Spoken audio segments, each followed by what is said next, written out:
আপনার সাথে কি ঘটনাটা ঘটছে প্রথম থেকে বলেন। আমরা শুনতে পেলাম যে টিপুর লোকে ভোট কেনা বেচা করছে।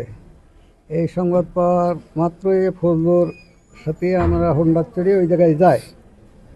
যাওয়ার সাথে সাথেই ফজলুর মানে আঘাত করার পর ফজলুর পড়ে যাওয়ার পরে ফজলু আমাকে তখন ওরা ধরে, আমাকে ঘিরে ধরার পরে আমাকে ওই ধরে লিয়া টানতে টানতে ঝাড়বুক নেমে যায়, জঙ্গলের দিকে নামিয়ে নিয়ে যায়।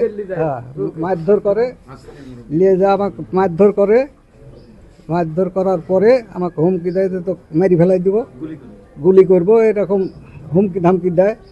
আর বলছে যে আমি যে বলবো এই কথাগুলো যদি তুই না বলিস পুলিশের কাছে, তাহলে তোকে মেরি ফেলাই দেবো, গুলি করবো, এরকম ধরনের হুমকি ধামকি আমাকে দিচ্ছে।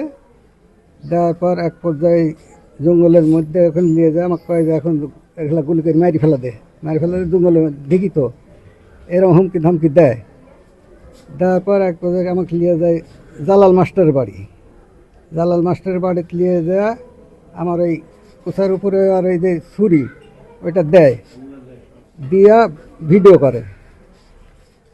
ভিডিও করার পরে আবার এই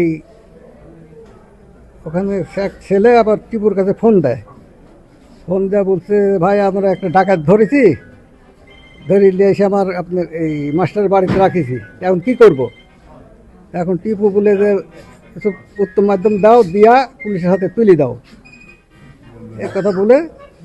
তো এর মধ্যে এখন আবার ফারুক আমাকে আবার ধরে নিয়ে এসে রাস্তার মাঝখানে আমাকে খুব হুমকি দেয় যে তো গুলি করে কিন্তু মেরে ফেলা দিব, আমি যে ওটা শিখাই দিছি এগুলা তুই বলবো পুলিশের কাছে, তাহা তো কিন্তু গুলি করে মেরে ফেলা দেবো।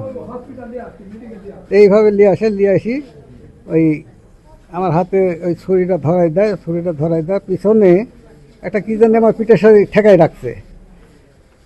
রাখার পরে ওইটা ওই পুলিশের সামনে যায়, তখন তো হেঁটে গেছে, তখন পুলিশ আসি ওই জিনিসটা আমার হাতেই পাইছে, আমি ফেলা দেওয়ার সুযোগ একটু পাইনি। এই ঘটনা এইটুকু ঘটছে।